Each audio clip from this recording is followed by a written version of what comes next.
Today, we're going to address a major issue on our long-term project, the 670cc Predator-powered 1969 Renault. Now, as most of you folks may know, ever since we transplanted the little V-twin engine into this car, we've never been able to put the transmission into reverse. Now, personally, I don't think the oddball engine transplant has anything to do with the transmission problems, and it's more likely the issue may be associated with the car being off the road for the past 38 years. So the lack of reverse hasn't been a huge concern because the car pushes quite easily, and that's exactly what we've been doing for the last year and a half when we wanted to back the car up, although reverse would be nice.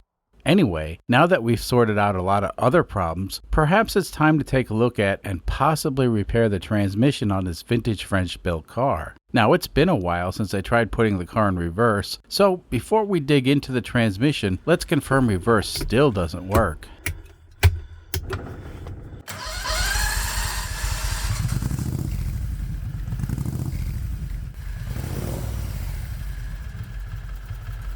This car is equipped with a standard 4-speed manual transmission, and if I try the shift in reverse, this is what happens.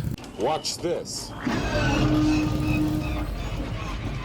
Yeah, every time I try to engage reverse, I only get second gear. Now keep in mind, I've tried engaging reverse with the engine not running with the same results. Now in this car, the linkages don't have any sort of interlock where you have to push up or down on the shifter. It should be as simple as moving the shift lever to the left and pulling back on it in order to engage reverse. But for some reason, there's something in the transmission that's blocking the shifter from moving far enough to the left because I can only get second gear and the shifter will not go any further to the left. I think the problem's definitely not in the linkage and is most likely in the transmission, so let's take a look. Now, given this car is 55 years old, parts are hard to find, and hopefully we can solve this transmission problem without having to locate and purchase any new parts. You folks remember Jackie from the previous video? If not, check it out for a good laugh. So now the car is up in the air, we'll throw some jack stands under it to make it safe. One of the unfortunate things about this car is it has a swing axle rear suspension. Now the reason I say that's unfortunate is, well, the transmission is actually a major part of the suspension, and if I were to swap in a transmission from a different type of car, we would also have to re-engineer the entire rear suspension, and that ain't gonna happen. Okay, let's look at where I suspect the problem is. This cover on the front side of the transmission is where the shift linkage interfaces with some kind of gizmo inside the transmission. Now, the factory service manual doesn't actually show what's under this cover. Instead, the manual only describes how to take the cover off. Now, that's a big fail on the part of whoever wrote the manual. I mean, why not show the people what's under the cover, right? Now, without actually knowing exactly what's under the cover, I have no idea how much force can be applied to the linkage. In other words, it would not be a good idea to use brute force on something that's made out of parts that are nearly impossible to find here in the States. If we break something, well, it may take months to locate a replacement part, and that's why we're going to remove the cover first, so we can get a better look at how this thing works. Now in the past, I've actually put vice grips on this shaft and on this shaft in an attempt to get the linkage to move over to the reverse position. Now with the vice grips, I can put a fair amount of pressure on the shafts, and I've never been able to get anything other than first through fourth gear by wiggling the shaft in and out and back and forth. For some reason, when I directly apply pressure to this shaft, it won't budge with the vice grips. Also in the past, I've removed this neutral switch and the reverse switch that's up here. So these switches are not part of the problem. I really feel like this cover needs to come off so I can get a better look at what's going on with the shifter. The good news is, well, there's only a few bolts holding the cover on. Now the bad news is the cover won't completely come off until we drive a roll pin out, so this is going to be a real pain to do. I reckon the first thing we need to do is drain the transaxle via this drain plug. This transmission has always leaked gear oil. As a matter of fact, when I first got this car, I spent a whole day power washing all the crud from the transmission case. The mud and whatever else was stuck to the transmission was so thick, you literally couldn't see much of the gearbox. Now, this may not look perfectly clean, but I guarantee you this is about as clean as it's gonna get. At least now you can see all the bolts that hold the transmission together. Okay, now I can disconnect the shift linkage. The bolts that hold the cover to the transmission turned out to have 11mm heads on them. Now, as I recall, this car has quite a few 11mm bolts, and in a pinch a 7/16 socket will also work. Fast forward a few minutes and all the bolts have been removed from the cover. Let's give it a few taps. And more oil. Okay, we'll let that drain for a few minutes. And some more tapping. This is very awkward to work on. Alright, well, the cover is technically off, but that was actually the easy part. Now, according to the manual, I need to punch out a roll pin in order to release the shifter linkage to whatever's behind this cover, and there just ain't enough room under here for the camera, so... yeah, I'm sorry I had to shut the camera off. Anyway, this is what's behind the cover, and take a good look because this ain't in the service manual for some reason. This may actually be top secret information that the French don't want anybody to know, but I have exposed the truth, and the world now knows what's under the aluminum cover. Anyway, this is the selector fork that was pinned to the shift shaft, and you can see the roll pin that I had to punch out. This selector fork is very interesting, and we'll get back to it in a few moments, but first let's take a look at the mysterious and possibly top secret workings of our Renault transmission. This rod poking out of the gearbox is the third and fourth gear shift rod. We know this works because we primarily drive this car in third or fourth gear. Now this nub down here is the first and second gear shift rod, and again we know this works because occasionally we use those gears as well. And finally this guy over here is the reverse shift rod, and at this point it's unknown if we can actually engage reverse gear, so let's see what happens if I use a screwdriver to engage reverse. Drum roll please.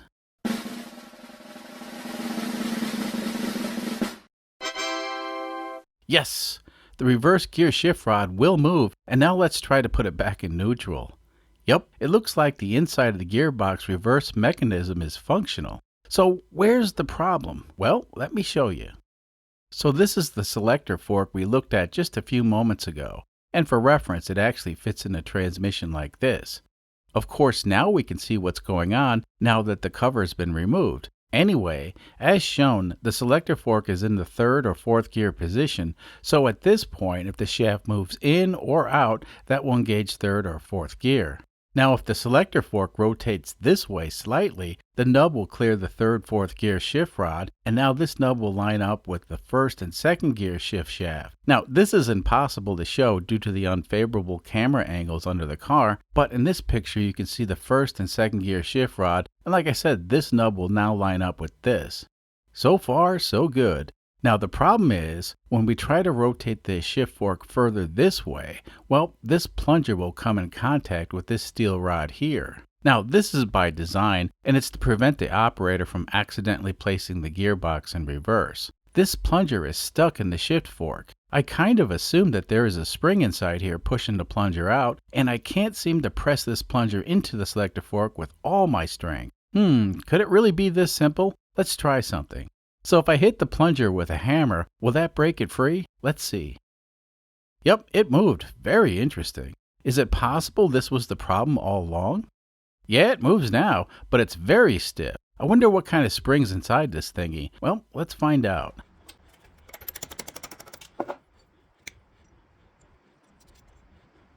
So it looks like it has two springs. I reckon at one point a single spring wasn't enough. What a bizarre solution. You know, a lot of times, double springs are used in the event one spring fails, but I don't get why this is so important, and if a spring fails, big deal. Anyway, let's try an experiment because the last thing I want to do is put this all back together and not have it work.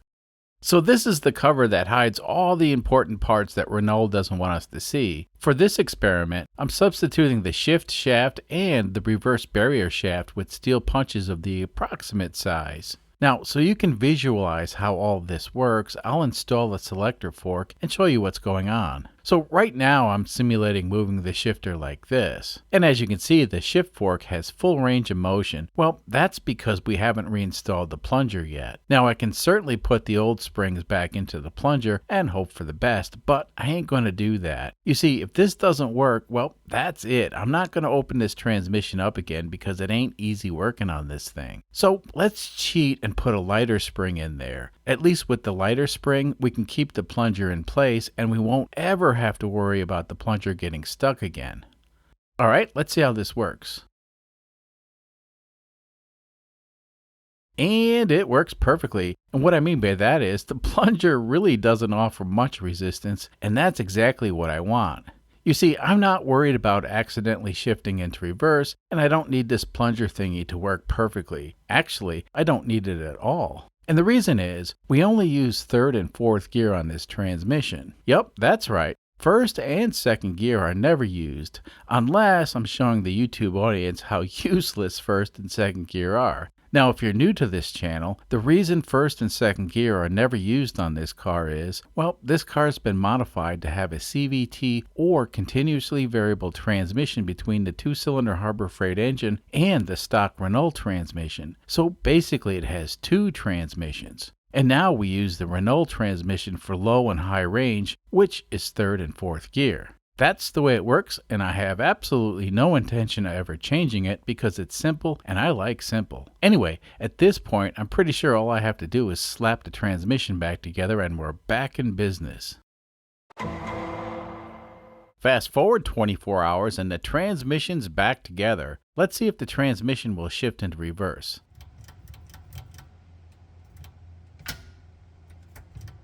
Not too shabby. Let's take a look out back. There we go, even the reverse lights work. This go-kart is starting to resemble a real car. Let me fire up the engine and we'll see if this car will actually move. I guess that's the ultimate test.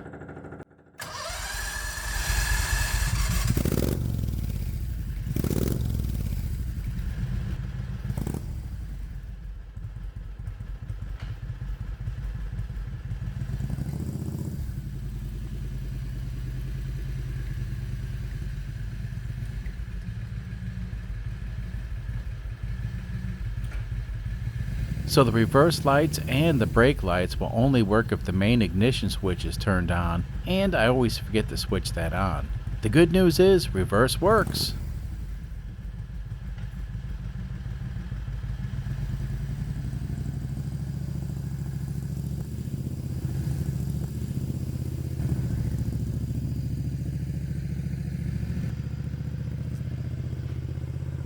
So the way the transmission is set up with the CVT drive, the gear ratio for reverse is multiplied by 3.5, so it takes a lot more revs to get the car to move backwards, but I can live with that.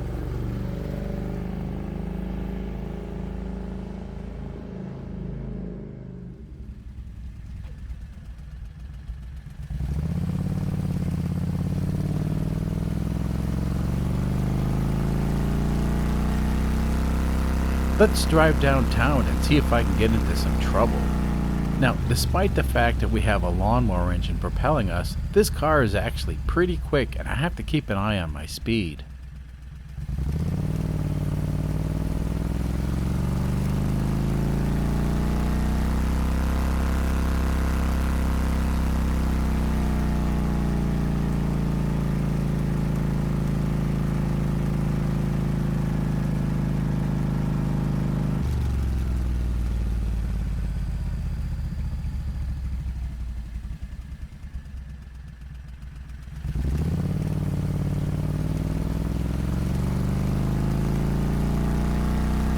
Okay, let's do something that I've never been able to do before, and that is to pull into a parking spot downtown. Now the big test is to see if I can back out of this parking spot without getting a push.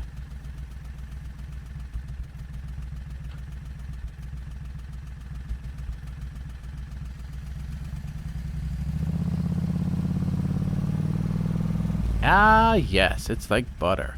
Alright, let's burn rubber before the cops see me.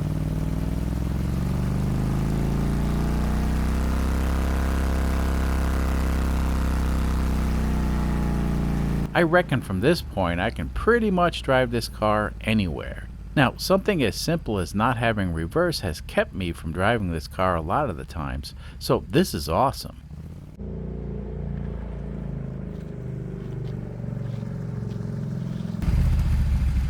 Hey, just for fun, let me back into the garage.